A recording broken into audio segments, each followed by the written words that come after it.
안녕하십니까. 서민의 유익한 법 이야기 서유기 박지훈입니다. 아침에 학교 간 아이들 보니까 문득 옛날 제 생각이 나더라고요. 제가 어릴 때 정말 이쁘다는 소리 많이 들었거든요. 그럴 것 같아요. 진짜 지금은 살이 많이 쪄가지고 좀 그런데 빼나 해가지고 참 이쁘다는 얘기 많이 들었어요. 지금 얼굴도 애기 얼굴이세요. 그렇습니까? 42살입니다. 예. 지금 어릴 때 좀 어땠어요? 다 미녀들이라서 제가 봤을 때 저는 어렸을 때 눈은 진짜 이쁘다 했을 것 같아요. 눈은 굉장히 큰데 제가 어렸을 때 까무잡잡했거든요. 또 이름이 또 방글이잖아요. 그래서 방글라데시에서 주워왔다 이런 얘기로 많이 놀림을 받았었습니다. 왜 그랬을까? 이뻤을 텐데. 우리 이지상 기자님도 이쁘다는 얘기 많이 들었을 것 같아요. 아니요. 저는 사실 머리숱이 그렇게 없었대요. 그래서 걱정이 돼. 그때 어렸을 때 머리를 밀어야 머리가 많이 자란다라는 맞아요. 얘기가 있어서 있었어요. 아예 빡빡 미룬 데다 이름도 남자 이름이라서 다들 장군감이라고. 지상이다. 네. 그래요. 지금 어릴 때 얘기가 나와서 말인데 저도 어릴 때 이런 상상을 했어요. 하늘을 나르는 자동차가 나오지 않을까. 전 요새도 하는데. 상상을 했는데 2년 후면 나옵니다. 진짜요? 지금 미국에서 개발했습니다. 2년 후면 플라잉카라 그죠? 플라잉카. 하늘을 나는 차가 지금 나온다고. 플라잉 아니고 플라잉카. 예. 그래서 이제 우리 어린 시절 때 뭐 상상했던 거 한번 우리 김양순 기자님 상상력이 풍부하신 기자님. 저는 상상력이 전혀 안 풍부한데 그 해리포터 있잖아요. 거기 보면은 그 투명 망토 나오잖아요. 진짜. 딱 맞네. 입으면은 투명해지는 저 그게 너무 부러운 거예요. 이거 투명 망토 딱 하고 있다가 저희 부장들 회의할 때 들어가서 내 욕 하나 안 하나 이것도 좀 들어가 보고 목욕탕? 아니요. 목욕탕? 목욕탕 생각을 그런 생각을 왜요? 안 해봤는데 이상하세요? 전혀 남자들 가끔 그런 생각 좀 합니다.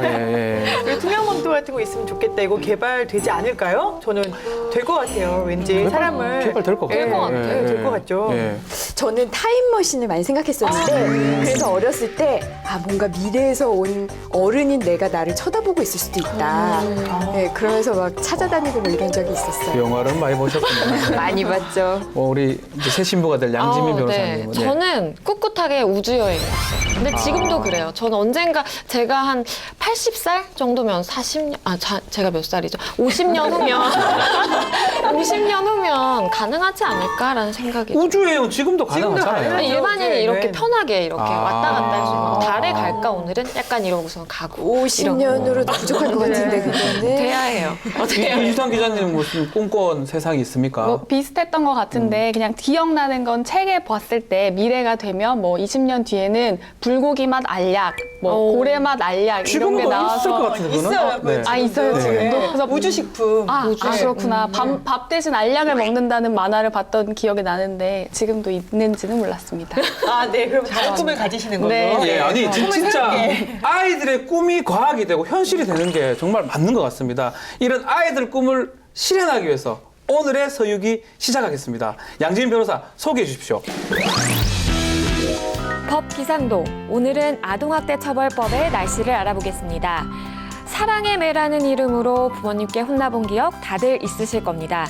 하지만 사랑이 빗나가면 훈육이 아니라 학대가 되는데요. 이 학대를 처벌할 수 있는 아동복지법이 1981년 개정됐지만 가정사라는 인식 때문에 처벌이 쉽지 않아 흐린 날씨를 보였습니다.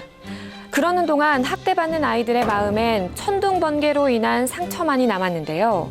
이후 2014년 아동학대 처벌에 관한 특별법이 생겼지만 끝내 사망에 이르게 한 충격적인 사건들이 연이어 발생하면서 폭우가 계속되고 있습니다. 아이들이 맑은 날 밝게 뛰놀 수 있도록 확실한 정비가 필요할 것으로 보입니다. 이상 오늘의 법 기상도였습니다. 진짜 아이들 관련 사건, 저도 뭐 사건들을 항상 보고 있는 변호사지만 아이들 사건은 정말 경악을 금치 못하고 정말 화가 납니다. 화가 많이 나는데 아이들 관련된 이 법이 두 가지가 있습니다. 아동복지법하고 아동학대범죄 처벌 등에 관한 특례법이 있는데 뭐 두 가지를 먼저 얘기를 해야 되겠죠. 네, 말씀하신 우선 아동복지법은요. 1961년에 사실 아동의 이런 복지와 행복에 관한 아동복리법이라는 이름으로 제정이 됐다가 1981년에 아동학대범죄를 처벌한다라는 규정과 함께 이 아동복지법으로 이제 전면 개정되면서 개칭이 됐습니다. 그러다가 아동학대 범죄 우리가 앞으로 이제 얘기를 나눌 거지만 끔찍한 그 아동학대 범죄들이 사회에서 발생을 하면서 이 사람들이 처벌을 받는 게 조금 약하다라는 약하다. 인식이 많이 발생이 됐고요. 그래서 2014년에 아동학대 범죄의 처벌 등에 관한 특례법이 제정이 되면서 상습적으로 아동을 학대한 사람, 아동을 학대해서 그 아동이 사망케 한 사건, 아니면 아동학대해서 아동이 중상해를 입는 사건, 이런 사건에 대해서는, 이런 범죄에 대해서는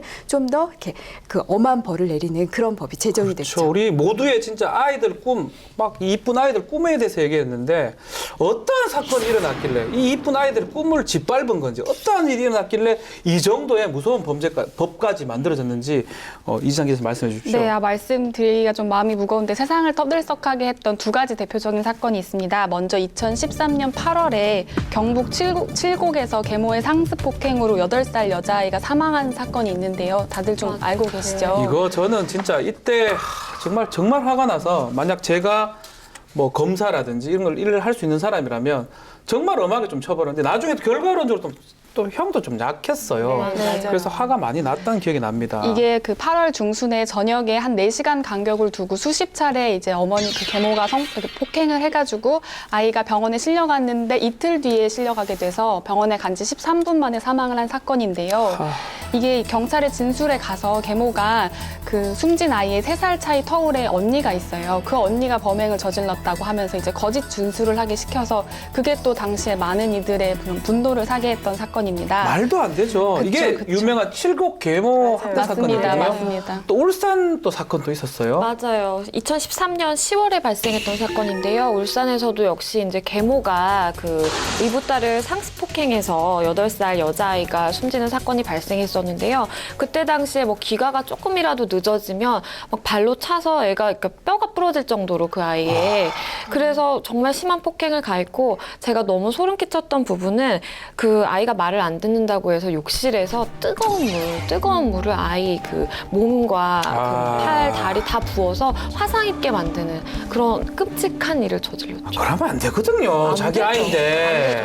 우리 김양순 기자님 이제 초등학교 들어가는 아들 있죠? 네, 이쁘던데. 네, 딸입니까? 저희 아이들이 네. 아이가 둘이니까 이제 저는 사실 이렇게 미혼일 때는 이런 아동학대 기사가 나면 정말 너무 나쁘다. 부모가 어떻게 저런 일을 할 수 있을까라는 그런 범죄적인 측면에 좀 화가 났었는데, 근데 부모가 되고 나니까 그 아이의 마음이 아이가 어땠을까라는 게 너무 느껴지는 거예요.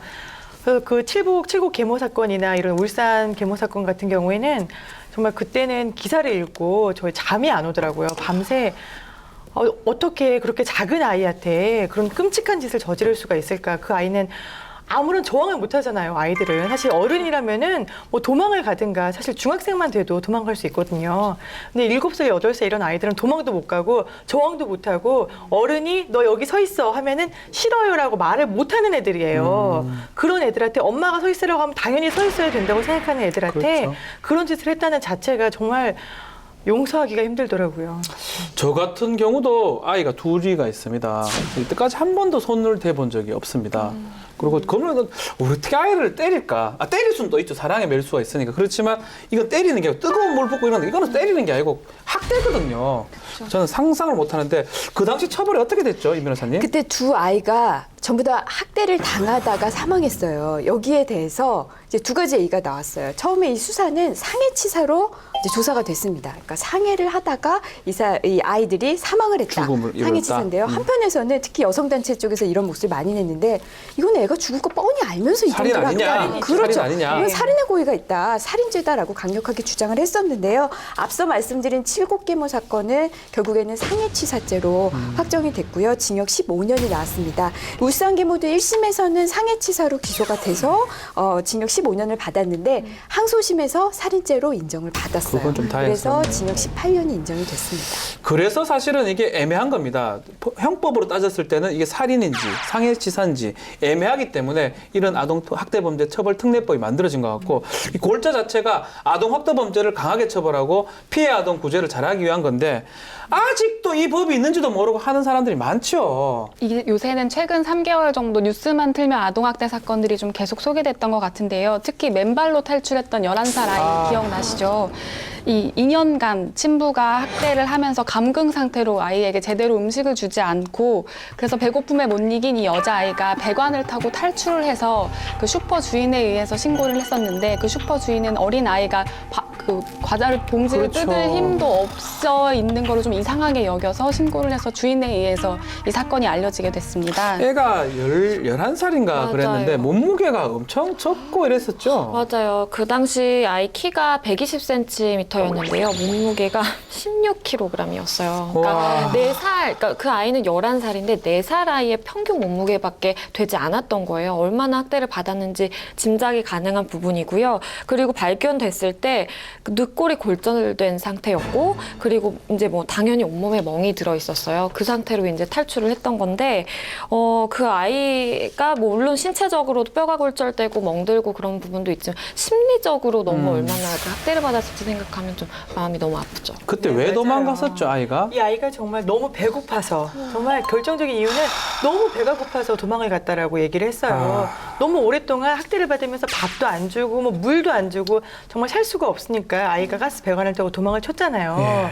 그런데 저는 의문인 게 이 아이가 11살이잖아요. 네. 근데 우리나라는 의무 교육을 시행하기 때문에 8살이면 학교를 가야 된단 말이죠.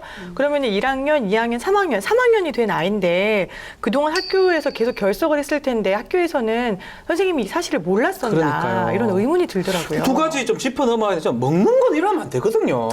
이 기사를 보면 자기네들끼리 피자를 시켜 먹고 아이는 피자 그 껍데기 같은 거 맞아요. 그거 먹으려고 그러니까 막 화내고 더 피자를 알을 줘야 저 어른들이 피자 먹고 하여튼 화가 나는데 더 문제는 또 학교에서 애가 학교를 안 나가고 있는데도 이거를 나오는지 안 나오는지 그것도 몰랐다는 거거든요. 맞습니다. 지금 이 아이가 그러니까 학교를 다녀야 되는데 학교를 다니지 않았어요. 그러면 학교에서는 도대체 뭘 한 것인가?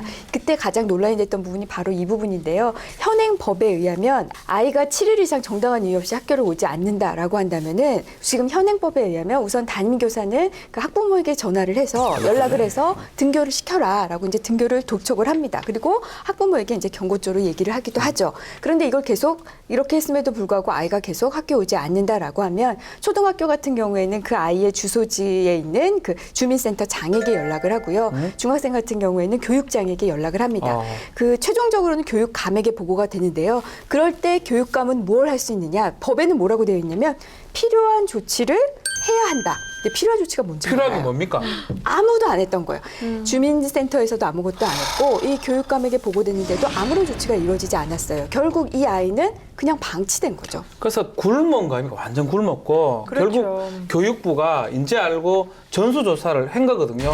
어쩌면 이거는 시발점이었는 것 같습니다. 그렇죠. 그 후에 더 끔찍한 사건들이 드러났죠. 맞아요. 그 입학 한 달 만에 아이가 이제 학교의 모습을 드러내지 않아서 확인을 해보니까 결국에는 이제 4년 만에 아이가 숨진 상태로 이제 발견이 된 건데, 그 당시에 이제 아버지 폭행으로 결론적으로 봤을 때 아이가 숨졌었어요. 근데 그때 당시 아버지가 이제 뭐라고 했냐면, 아이가 목욕을 싫어해서 내가 목욕탕으로 아이를 끌고 가는 과정에서 아이가 넘어졌는데 아이가 사망을 했다. 이렇게 어처구니 없는 정말 변명을 했는데 결국에는 이제 아버지의 폭행 때문에 아이가 사망한 걸로 그렇죠. 됐고 거기에 더불어서 시신을 훼손하기까지 하고 유기했어요. 근데 저는 너무 충격적이었던 게 그 시신을 훼손하고 유기한데 이제 엄마도 가담을 했고 그렇게 유기한 당일날에 둘이서 치킨을 배달시켜가지고 먹었다는 그 사실이 알려져서 사람들이 정말 경악을 금치 못했죠. 그 사건 정말 분노가 튀미는 사건이었는데 일단 이 아버지가 목욕탕에 끌고 가다가 애가 넘어져서 정신을 잃었는데 죽었다는 거 거짓말이었잖아요. 그렇죠. 저 거짓말 자기가 아들을 때려서 죽였는데 어떻게 애가 목욕탕 가다가 애가 목욕하기 싫어해서 죽었어요라고 거짓말을 할 수 있는지 저는 그것도 이해가 안 가고 지금 양 변호사님 말씀하신 것처럼 애가 죽었는데 그다음에 엄마한테 이제 엄마가 일을 하고 있었고 아버지는 실직 상태였잖아요. 엄마한테 전화를 해가지고서는 엄마가 일하는 데서 왔는데 그걸 너무 신고도 안 하고 담담하게 아들이 죽었네? 그리고 둘이 같이 사체를 훼손해서 유기를 했죠. 근데 문제는 거기에 같이 살고 있는 또 여동생이 있었단 말이죠. 이 여동생은 나중에 그 얘기를 했잖아요. 오빠한테 무슨 일이 생겼다는 느낌이 있었다. 엄마랑 아빠가 오빠한테 무슨 잘못을 했다라는 거를 알고 있었다라고 했단 말이죠. 그러면은 어떻게 그 오빠의 시체를 냉장고에다 유기를 하고 딸을 같이 키울 수 있었는지 저는 그거는 정신 상태가 뭔가 문제가 있지 않았을까라는 생각이 들어요. 이거 하나면 그래도 다행인데 연이어 계속 사건들이 지금 발생했습니다. 이거 말고도 목사 부부가 아이를 또 사망케 하고 같이 또 시체를 하고 같이 살았던 그 사건이 있었고 또 끔찍한 사건이 최근에 또 있었죠. 딸 둘이가 있었는데 큰 딸을 살해해놓고 안매장했던 그 사건이 사실 있었죠. 맞습니다. 근데 이게 사실 학교에 입학해서 학교를 다니다가 소식이 끊긴 아동들을 지금 찾아 나선 거잖아요, 경찰이. 찾아 나섰기 때문에 이렇게 숨진 아이들을 뒤늦게나마 찾아낼 수 있었던 거예요. 그렇죠. 그런데 학교에 입학하지 않았던 미취학 아동들 있죠. 7살 미만의 아이들. 이 아이들은 더 여리고 더 저항할 힘도 없는데 이 아이들은 파악조차 하기 어려운 그런 상황입니다. 그러니까 우리가 상식적으로 부모가 과연 그런 일을 안 할 거라고 생각하기 때문에 그런 법도 사실 없는 거예요. 그리고 존속 살해죄는 좀 가중처벌합니다.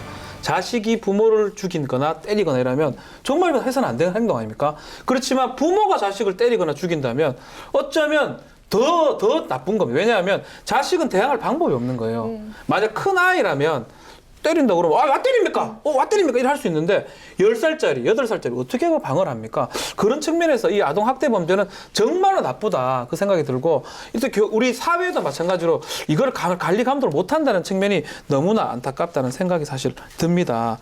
이 아동학대 범죄 정말 일어나서는 안 되는데 왜 이런 일이 자꾸 발생하는 겁니까? 앞서 좀 발생한 네. 사건들을 보면 미취학 아동이나 장기 결석자 관리 얘기를 좀 하셨는데요. 사건들이 계속 일어나다 보니까 정부에서 7일 이상, 일주일 이상 장기 결석한 학생들에 대해서 초등학생들에 대한 전수조사를 했습니다. 그래서 1월 27일 날 교육부 조사 결과 기준으로는요. 총 287명의 학생들이 전국에서 장기 결석 중이었는데 그중에 91명의 아이들이 소재가 불분명하거나 학대의 정황이 발견됐습니다. 그래서 이 중에 18명에 대해서는 학대 의심 신고를 했는데요. 그 맨발로 탈출했던 그 아이 사건이 아니었으면 사실 이 정도까지 조사도 진행되지 그렇죠. 않았을 것 같다는 생각이 듭니다. 우리가 지금 홈스쿨링 같은 게 있어요. 우리 의무 교육이지만 본인이 홈스쿨링 한다 그러면 이제 집에서 교육한다든지 뭐 대안학교도 뭐 비슷한 게 있고 그러다 보니까 이게 통계가 안 잡히는 경우가 있지만 이거 말고 정말 학대 의심 그런 것들이 사실 많은 것 같아요.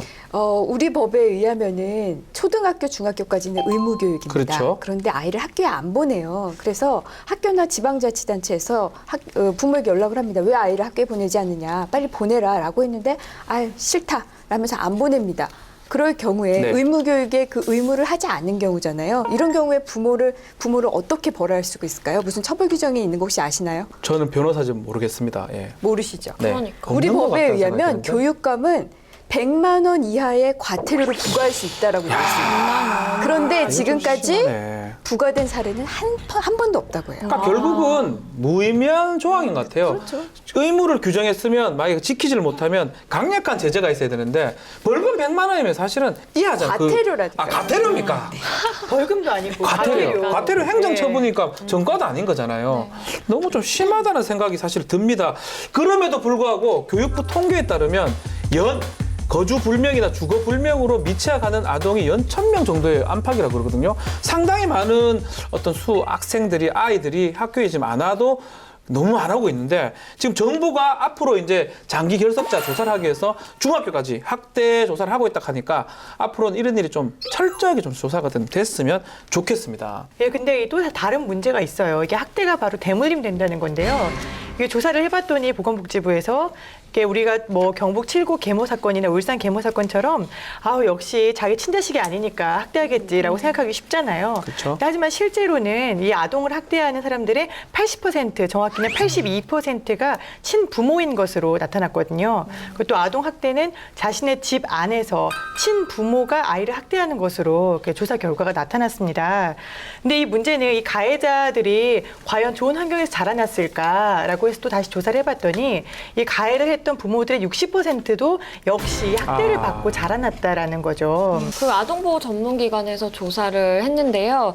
그 가해자들 대부분이 좀 환경적이나 정신적, 심리적인 문제를 가지고 있었어요.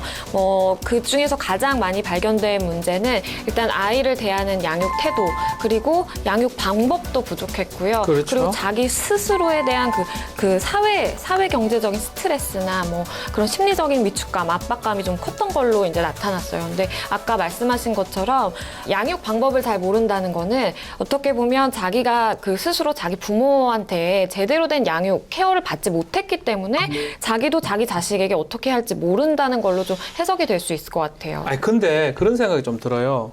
부모는 진짜 뭐 연습을 할 수 있는 게 아니거든요. 저도 아이를 처음 키우고 공부를 공감합니다. 배워본 적이 없습니다. 네, 맞아요. 그러니까 저도 지금 기억나는데 어릴 때 우리 큰아이가 지금은 좀 큰데 말을 잘 못하는 거예요. 그래서 명절 때 저 시골로 내려가면서 김밥 주세요 말할 때 김밥을 안 주겠다 제가. 그냥 띠띠띠띠띠 안 줘! 똑바로 얘기해! 띠띠띠띠 그렇게 한 적 있어요. 그래서 학대 아닌가요? 그러니까 그게 학대거든요. 몇 시간 동안 김밥을 안 그래서 주셨나요? 1시간 동안 김밥을 안 줬습니다. 아내랑 아, 같이. 네. 그래서 그런 거 보면 이거는 사실은 몰랐는 것도 있어요. 부모가 첨대다 보니까 부모로서 어떻게 해야 되는지 몰랐거든요. 그 알고 보면 그런 것도 나중에 학대가 될 수 있기 때문에 부모가 되기 위한 자기 스스로 배우고 뭐 교육받는 것도 막 중요하지 않겠나. 그렇지만 가장 중요한 거는 사회적 스트레스가 그런 게 크다 보니까 이런 일이 일어나는 것 같다는 생각도 듭니다. 네, 변호사님 말씀하셨던 것처럼 가해 부모 중에서 사회 경제적 스트레스가 어느 정도였는지 실제로 조사한 자료가 있습니다.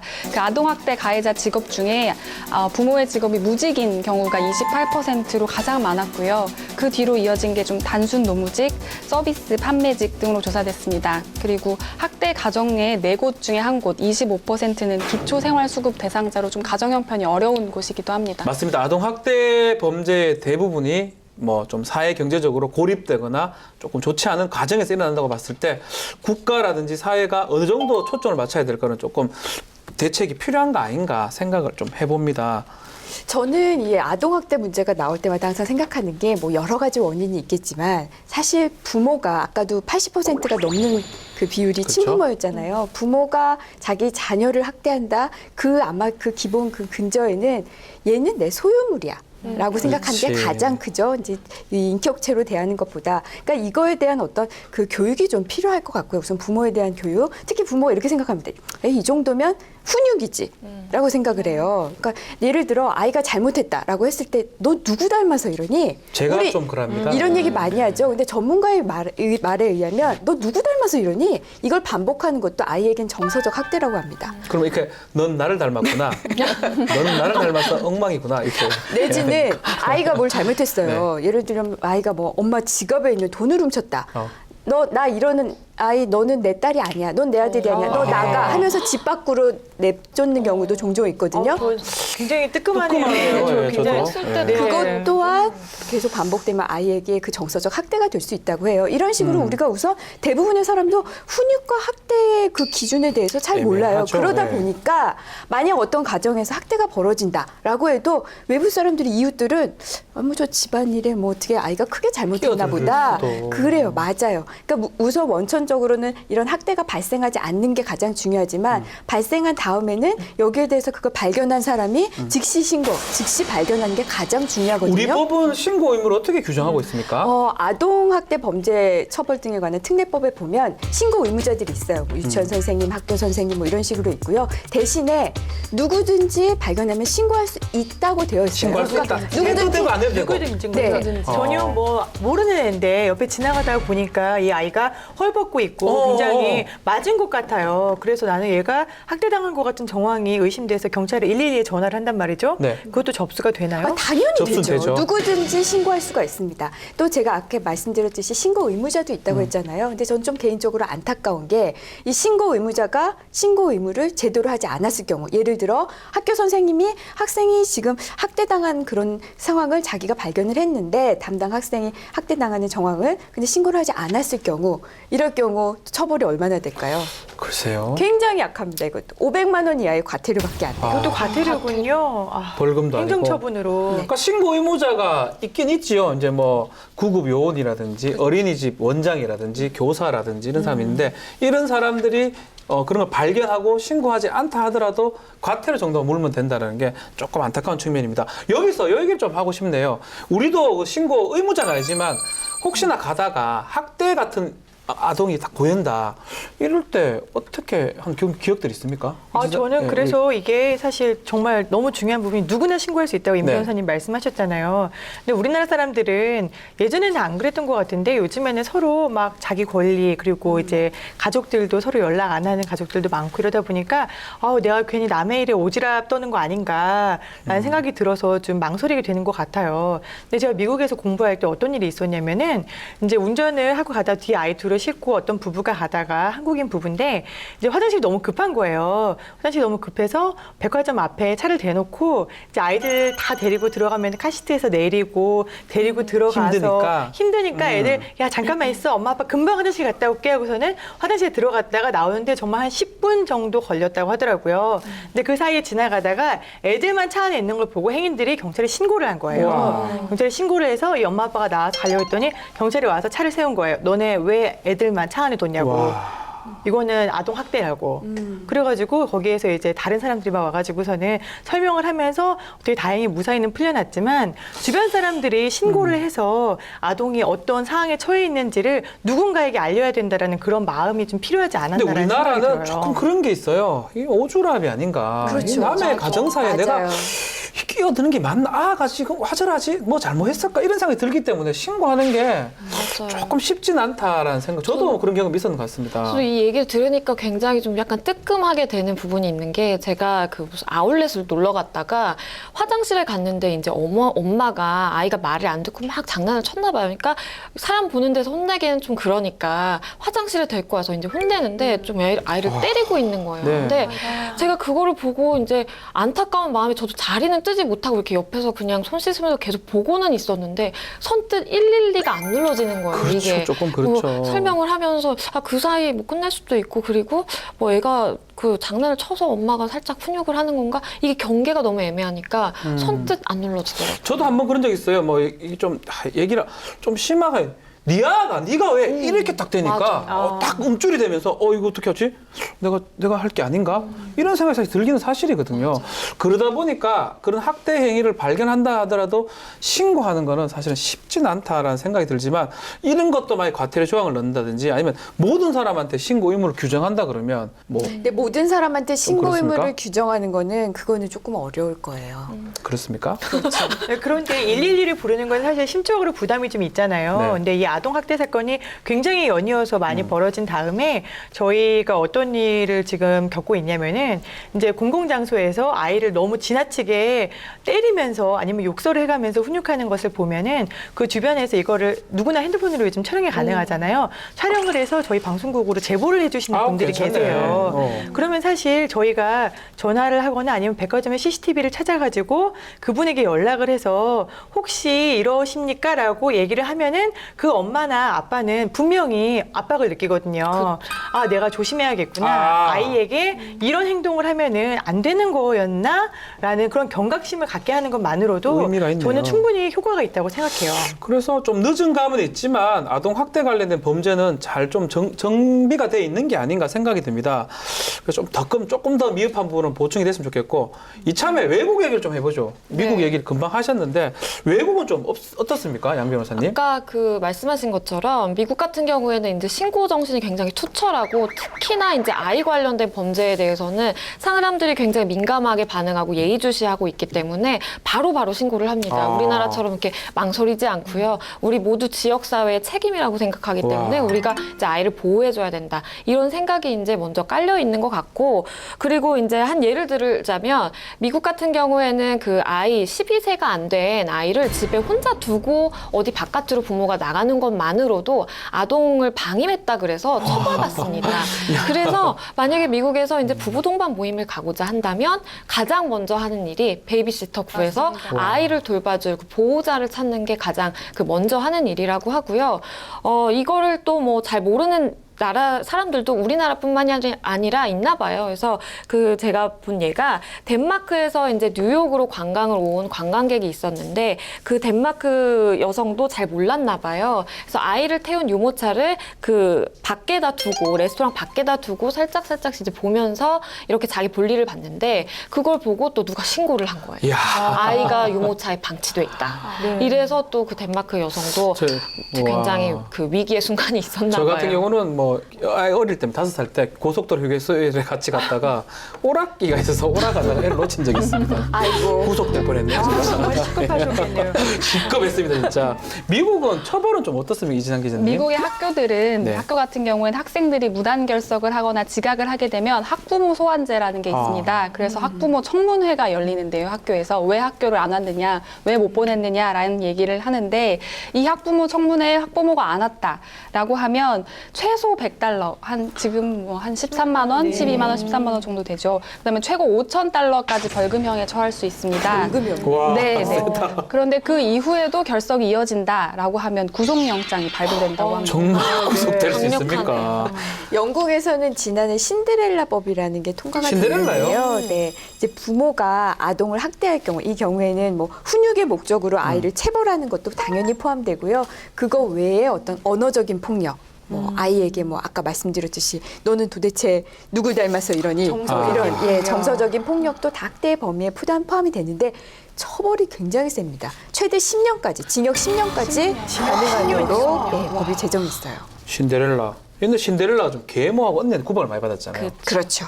그런데 그 이름을 신데렐라법으로 붙인 거네요. 영국이 정말 좀 강경한 게 이 영국 아동 인권 단체 어프로치에 따르면은 이 아동 체벌을 전면 금지한 나라가 또 영국 말고도 48개국이나 된다고 합니다. 즉 48개국에서는 아동 체벌 전면 금지라고 아예 법으로 정해져 있는 거잖아요. 특히 제일 먼저 아동 체벌을 전면 금지한 나라는 바로 스웨덴인데요. 역시 앞서가는 스웨덴입니다. 근데 당시에 이 법안을 알리기 위해서 이 우유곽에다가 당신은 아이를 때리지 않고 성공적으로 키울 수 있습니까? 라고 문구를 박았대요. 다들 한번 생각해 보세요. 나는 아이를 때리지 않고 아이를 성공적으로 키울 수 있을까? 저도 이거 보고 잠깐 생각을 해봤는데요. 이 결과 체벌을 지지했었던 그 부모의 비율이 1965년에는 53%였다가 1999년, 즉 한 30년 정도 지난 다음에는 네. 10%로 아주 뚝 떨어졌다고 합니다. 지금은 더 줄었겠네요. 근데 이런 말 우리 옛말에 매 앞에 장사 아니다 뭐지? 하여튼 미운 자식 떡 주고 그거 아닌 것 고운 같아요. 자식 매를 주라 뭐 이런 얘기가 사실 있거든요. 그래서 사실 사랑의 매겠죠. 사랑의 매. 그렇게 결국 훈육하고 이 학대가 약간 구별이 좀 힘든 것 같은데 훈육과 학대는 어떻게 구별해야 될 것 같아요? 글쎄요. 우선 대부분의 그 부모들이 자신을 훈육이라고 생각하는데 학대에 해당하는 것들이 좀 있어요. 네. 너 누구 자식이니? 너 도대체 누구 닮아서 이러니? 뭐 이런 것도 아까 정서적 학대라고 설명을 드렸고요. 어떤 그 소아정신과 선생님한테 제가 직접 들었는데 그분은 이렇게 기준을 삼으시더라고요. 이 훈육을 하는 사람, 나는 훈육을 하겠다고 생각하겠지만 내가 흥분하는 순간 이거는 학대다라고 말씀을 하시더라고요. 진짜 제가 흥분을 자주 해서 저는 학대를 가능성이 높은 것 같은데 정말 훈육하고 학대 인식부터 제대로 잡아야 할 것 같습니다. 자세한 내용 전문가와 이야기 나눠보겠습니다. 한국아동복지연구소 김은정 소장님 전화 연결돼 있습니다. 안녕하십니까? 네, 안녕하세요. 지금 훈육하고 학대 기준에 대해서 얘기를 나누고 있는데 아동 학대 기준이 뭡니까? 네, 우선은 이제 법을 기준으로 하면은 네. 아동복지법 제3조 7호에 보면은 아동학대란 보호자를 포함해서 성인이 아동의 건강 또는 복지를 해치거나 정상적 발달을 저해할 수 있는 신체적인 것 또는 정서적으로 성적 폭력이나 가혹행위를 하는 것과 같이 아동의 보호자가 성인이거든요. 성인이 아동을 유기하거나 방임하는 것을 말합니다. 우리 조금만 얘기를 좀 했었는데 이런 학대 범죄 일어나지 말아야 되는데 이런 학대를 발견했을 때 솔직히 망설여지는 것 같습니다. 남의 일에 참견하는 게 아닌가. 어떻게 개입하는 게 가장 좋을까요? 네. 지금 이제는 과거에는 정말 그 남의 가정에 우리가 그렇죠. 개입하면 안 된다 이런 생각을 갖고 있는데 이런 마음을 우리 국민들이 버리셔야 됩니다. 아, 이제는 아동은 가족의 소유물이 아닙니다. 그렇죠. 그 아이도 그 정말 인격을 갖고 그 우리나라의 국민으로서 사회를 구성하는 구성원이거든요. 단지 이 아이들은 이제 스스로 방어하기 힘들고 방어하기 힘들기 때문에 부모들이 도움과 지원이 필요한 것이거든요. 그래서 우리 국민들께서는 일단은 이제 내 동네 내 친구들 내 아들 친구들도 전부 내 자녀로구나 생각해서 아이들이 제철에 맞지 않는 옷을 입는 데거나 네. 상처가 나 있다거나 피멍이 들었을 때는 무슨 일이니 물어보고 112로 신고를 해주시면 됩니다. 맞습니다. 앞으로 친권 정지 같은 게 적극적으로 행해진다 그러는데 저는 좀 걱정되는 게 친권이 정지됐다가 나중에 친권이 회복될 거 아닙니까? 이런 네. 아이가 그 가정에 돌아갔을 때는 어떻게 되는지 또 이게 학대가 반복되는 건지 아닌지 좀 의심이 되는데요. 네. 사실은 지금 우리나라에서 민법에서 친권이라는 게 굉장히 중요했거든요. 작년부터 이 친권 정지나 친권 박탈이 이제 법적으로 제도화된 거죠. 그 전까지는 이런 제도가 없었습니다. 맞습니다. 저는 그런 생각을 하게 됩니다. 다 케이스 바이 케이스거든요. 그렇죠. 부모가 정말 폭력이 대물림돼 가지고 시집되도록 폭력이 생활화돼 있는 사람에게는 아이가 같이 살아서는 안 된다고. 안 되고. 네. 근데 이제 일시적인 분노 조절이 안 됐다거나 그다음에 죄를 뉘우쳐서 자기가 이런 습관이나 이런 태도나 이런 거를 바꾸고 아이를 사랑하는 마음을 또 일부 알게 되면은 또 그리고 아이의 의견이 또한 나는 부모랑 그래도 살고 싶다라고 하는 의견이 참조가 되고 그 후견인으로서 있었던 사람들이 법정에서 또 나름대로 조언 같은 그동안 관찰했던 상황들을 지켜보면서 얘기를 하게 되면은 아마 이때 법정에서 또 판결이 되면서 그렇겠죠. 같이 살 수도 있을 것 같습니다. 가장 중요한 거는 아동을 소유물로 생각하지 말라는 말이 지금 기억에 남고 아동에 대해서 모든 초점을 맞춰야 되는 게 아닌가 그런 말씀을 해주신 걸로 생각합니다. 오늘 네. 좋은 말씀 감사드립니다. 네, 감사합니다. 고맙습니다. 아동 학대 물론 처벌도 중요하지만 저는 가장 중요한 부분이 피해 아동이 나중에 살아야 될 거 아닙니까? 피해 아동에 대한 어떤 치료라든지 보호가 가장 중요하다고 저는 생각이 드는데요. 맞아요. 그렇고 저도 이제 개인적으로 생각하기로는 아동학대 범죄 같은 경우에는 그 신속함이 생명인 것 같아요. 어쨌든 그게 발생하고 나면 아이가 입은 상처 되돌릴 수 없고 그렇죠. 그리고 그거에 익숙해지게 되면 더 심해지게 되잖아요. 그래서 초동 대응이 상당히 중요한 것 같은데 물론 법안에서도 이게 마련이 돼 있어요. 뭐 신속하게 대응하는 부분에 대해서 뭐 몇 가지 말씀을 드리자면 그 학대 신고가 접수가 되면 경찰이나 아니면 아동보호 전문기관 같은 경우에는 지체 없이 현장에 출동해야 된다. 돼 뭐 있고. 이렇게 돼 있고요. 그리고 이제 피해 아동이 응급조치가 필요한 경우가 있을 수가 있잖아요. 그런 때는 바로 이제 의료기관으로 아이를 인도를 해야 되고요. 그리고 이제 응급조치 이후에도 학대가 만약에 재발할 우려가 좀 된다라고 한다면 피해 아동을 가족과 격리시킬 수 있도록. 있습니다. 네. 네, 결국 이 신체적으로는 아니면은 정말 정신적으로까지 상처 입은 애들이 제일 걱정이잖아요. 근데 이게 정말 잠시 아이들을 격리시켜서 치료한다고 해서 되는 일일까? 변호사님 말씀하신 것처럼 다시 원래 부모에게 되돌려진다면 그거는 가장 좀 문제 아닌가요? 같긴 한데. 네. 아동보호법과 아동학대 범죄 처벌 등에 관한 특례법에 보면은요, 우선 아동 학대로 인해서 아동의 복지를 위해서 좀 필요하다라고 판단된다면은 지자체장이나 검사는 법원에 어떤 친권 제한이나 친권 상실 선고를 청구하여야 한다라고 규정되어 있고요. 만약에 아동 학대 범죄가 발생했는데 그 범죄가 어떤 상습 학대라든지 아니면 아동이 그로 인해서 어떤 중상해가 발생했다 이런 범죄가 발생을 했을 때 그 학대 행위자가 친권자인 경우에는 검사는 또 반드시 친권 상실 청구를 신권 상실 선고 청구를 하여야 한다. 네, 다 의무조항으로 규정되어 반드시 있습니다. 해야 된다는 거죠. 그렇죠. 그건요.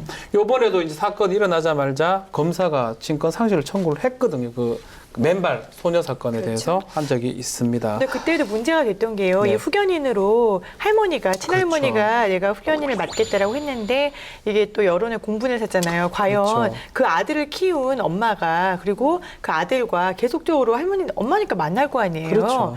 그 할머니가 아이를 데려가는 것이 온당하냐라고 좀 논란이 있었는데. 그렇습니다. 이게 또 엄마 그 아버지가 학대를 했는데 그 할머니도 학대할 가능성이 있지 않느냐 이런 얘기를 하고 우리가 친권 양육권 얘기를 합니다. 양육권은 직접 기르는 어떤 권리를 보면 될 것 같고 양육권을 포함한 법적인 모든 권리를 친권이라 그러는데 만약 부모가 일반적으로 친권을 행사하지만 부모가 친권을 행사할 수 없으면 후견인을 지정을 해야 되거든요. 후견인은 친족 중에 하든지 안 되면 정말 제3자를 하든지 해야 되는 상황인데 이렇게 가정의 친권 부모가 학대를 했기 때문에 친권이 상실돼서 없다가 후견인하고 있다가 부모가 징역을 살고 나왔습니다. 지금 계속 질문했지만 이렇게 원래 그럼 돌아가야 되는데 이거 좀 문제가 좀 있는 거 아닌가? 이게 가장 문제 같거든요. 네, 아동복지법에는 그 아동학대가 종료된 이후에도 법상으로는 가정 방문을 하거나 전화 상담들을 통해서 재발이 있었는지 학대가 다시 일어나는지를 꼭 확인해야 합니다. 그다음에 건전한 가정 기능의 유지를 위해서요.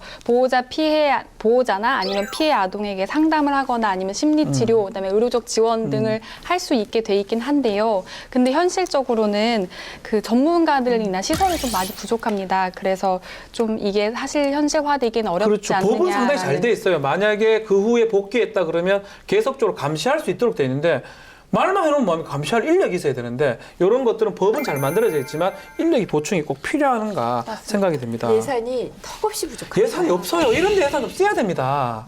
이게 지금 이 아동학대 범죄 뭐 이런 쪽 아동복지 이런 쪽은 보건복지부 관할이잖아요. 근데 보건복지부에 뭐 아동학대에 관해서 이렇게 따로 딱 편성되는 예산이 없다고 해요. 대부분 뭐 법무부에 있는 어떤 특별 기금에서 좀 돈을 조달해서 사용한다고 하니까 게다가 또 내년 올해죠. 올해 그 아동복지와 관련된 그 예산 자체도 굉장히 적게 작년보다 더 낮춰서 그 줄어들어서 편성이 됐다고 하거든요. 좀 안타깝죠. 법만 이렇게 다 만들어 놓으면. 법만 있고 시행하기가 어려운 상황이잖아요. 지금 이제 학대 범죄가 많이 일어나가지고 일련의 사건으로 통해서 최근에 정비가 많이 됐거든요. 네, 그 내용을 좀 맞습니다. 소개해 주십시오. 조금의 희망을 그래도 걸어보자면 어쨌든 그런 범죄가 계속해서 일어나면서 많이 정비가 된 부분이 있는데 교육부에서 얼마 전에 발표를 했어요. 이제 미취학 및 무단결석 이제 아이들에 대해서 관리 대응 매뉴얼을 발표를 한 건데요. 현행 매뉴얼 같은 경우에는 그 뭐 자율적으로 하는 거예요. 다 학교가 자율적으로 수사를 의뢰하고 그랬던 건데 바뀐 부분은 학생의 소재나 이제 안전이 미확인이 된다. 지금 확인할 수가 없다라고 하면 의무로 규정을 즉시 해서 신고할 수 있도록? 즉시 수사 의뢰를 하는 걸 의무화했고요. 뭐 가정 방문이나 내교 요청 같은 경우에도 자율적이었습니다. 자율적이면 안 할 거 아니에요. 그렇죠, 안 하죠. 그렇기 때문에 당연히 이제는 가정 방문을 한다거나 아니면 내교 요청을 의무화해서 바로 이제 그 해결이 되도록 했고 내교 후에는 이제 의무교육 학생관리위원회라는 그 위원회를 만들어서 이제 구체적으로 어떤 문제가 있었는지 왜 학교를 안 나왔는지 조사를 할 수 있도록 했고요. 네. 그리고 뭐 그전에는 그 사실 중장기적인 지원이 없었어요. 아이가 학교를 안 나오면 안 나오나 보다 계속 기다리고 그냥 마냥 기다리는 거였는데 이제는 뭐 월 1회 뭐 취학이나 이제 출석을 독려하는 그 시스템을 마련을 했고 오라. 네, 오라. 어디 됐노? 오라. 그렇죠. 이렇게 그렇게 계속 독촉해라. 그 도촉을 하도록 마련했고 그리고 이제 교육지원청에 전담 기구를 설치를 해서 어쨌든 그 역할을 분배를 해준 거니까 그거대로 매뉴얼대로 잘 이제 시행만 되면 될 것 같아요. 사실 이 매뉴얼은 잘 만들어져 있는데 마찬가지로 또 이 시행하는 어떤 교육기관이라든지 지자체장이라든지 또 수사기관 특히 또 학부모들 마찬가지로 정말 다 이거 열심히 해야지만 이런 끔찍한 범죄를 막을 수 있지 않을까 생각을 해보고 그래도 뭐 잘한다 그러니까 효과를 좀 기대해 보도록 하겠습니다. 근데 우리가 매뉴얼이 없어서 사고가 안 나는 건 아니잖아요. 맞아요. 근데 예전에 우리는 학교 다닐 때 가정 방문이라고 있었죠. 선생님들이 가정에 찾아와서 네, 저도 연식이 좀 되다 보니. 근데 이게 가정 방문이 문제가 돼서 없어진 게 선생님들이 가면은 어머니들이 이제 어떻게 대접해야 되는지 너무 부담스럽고 또 봉투도 드려야 되고 이런 것 때문에 없어졌는데 이게 사실 본질적인 목적은 어려운 아이들을 찾아가자는 거였거든요. 맞습니다. 잘 사는 애들 집에 찾아가서 그 집이 어떻게 사나 보자 이게 아니라 학교에 잘 못 나오고 도시락 못 싸오는 애들 물론 요즘은 급식이 있지만 그런 애들 찾아가서 집이 도대체 어떻고 내가 도와줄 일은 뭐 뭔가 찾아보는 게 가정 방문인데 맞아요. 선생님들 물론 힘들고 어려우시고 자무 많은 거 알죠. 일차적인 문제는 부모님인 건 또 알아요. 그래도 그거를 막아줄 수 있는 제일 최전선에 계시는 분들이 선생님이시거든요. 선생님이시니까. 가정 방문도 또 예산을 좀 지원을 해야 될 거 아니에요. 저도 기억이 나거든요. 선생님하고 손잡고 우리 집 찾아가서 어머니 만나고 그거 모릅니까? 제가 다니는 학교인데 저희 학교 시골 학교라서 그런가? 시골에서 그래서 그런지 같이 손잡고 선생님하고 우리 집에 가서 어머니하고 차 마시고 그냥 부끄러워서 막 이랬으면 공부 잘한다 얘기 못한다 얘기 옆에서 쫑긋 뜨는 기억이 나는데 그렇게 함으로써 학교라든지 지자체에서 좀 가정을 살펴볼 수 있는 그런 게 되지 않겠나 생각을 합니다. 지금 아동학대 재판부 전담재판 만들어졌다 그러던데요. 그렇죠. 서울중앙지방법원에 아동학대 범죄만 전담하는 재판부가 생긴다고 하고요. 경찰청에서도 이런 아동학대 범죄에 적절하게 대처하기 위해서 본청의 여성 청소년과의 학대 대책계를 신설하는 그런 조직 개편안을 내놨다고 합니다. 이런 일련의 이런 제도는 좀 더 이 아동학대 범죄에 대해서 더 신속하고 적절하게 잘 대응하기 대응하기 위해서. 위한 그런 제도라고 보시면 되겠습니다. 오늘 아동학대 범죄 관련해서 법률에 대해서 좀 알아보고 있는데 이 법들이 앞으로 좀 어떻게 운영됐으면 좋겠는지 한번 아동을 키우고 있는 우리 김양순 기자님이 네. 또 눈을 땅그레 뜨시는데 한번 말씀해 주실래요? 이게 물론 아이들이 어떻게 정말 획득받지 않고 행복하게 자랄 수 있는지가 중요하고 법적으로 하는 것도 좋은데 저는 그냥 법을 떠나서 네. 제가 부모의 마음으로 오지랖퍼가 돼야겠다라는 생각을 그죠. 했어요. 내가 그냥 좀 오지랖을 부려야겠다. 남의 아이도 내 아이다. 네. 어? 아파트에서 보이는 애들 그냥 무심히 넘어가지 막 신고해, 않고 그냥? 아니요 그게 아니고 너는 몇 층이니? 그리고 차가 막 지나가는 내가 지나가려고 하면 얘야 조심해라. 아줌마가 같이 건너줄게. 이런 오지랖을 좀 앞으로 떨어봐야겠다. 그래야지 이런 기사를 보고 내가 그동안 뭘 했나라는 자괴감에 밤잠을 못 자는 그런 일이 더 이상 일어나지 않으려면 맞습니다. 진짜 정말 좋은 말씀 같아요. 윤 변호사님 법률 관련해서 좀 바뀌어야 될 게 좀 있습니까? 법은 지금 국회에서 이 아동 복지 아동 학대와 관련된 그 법률안이 제가 알기로 수십 개가 지금 그쵸. 들어있는 걸로 알고 있거든요. 그 중에서 정말 꼭 필요한 법들은 다 통과가 되겠지요. 그렇죠. 그래서 돼야 되고. 다만 앞서도 말씀드렸지만 법을 잘 만들어 놓는 것만으로는 부족하죠. 부족하고. 이게 잘 시행이 돼야 되고 거기에는 적절한 예산이 뒷받침되어야 되지 않을까 싶습니다. 네, 맞습니다. 한 아이를 키우려고 그러면 혼자 키우는 게 아닙니다. 온 마을이, 한 마을이 같이 이제 다 아이를 키우고 있고 그렇게 키워야 되는데 우리 아이는 사실은 우리 미래이며 희망입니다. 우리 아이가 잘 커야지 우리나라가 잘 쓸 수가 있습니다. 그럼 다음에도 서민의 유익한 법 이야기로 돌아오겠습니다. 감사합니다.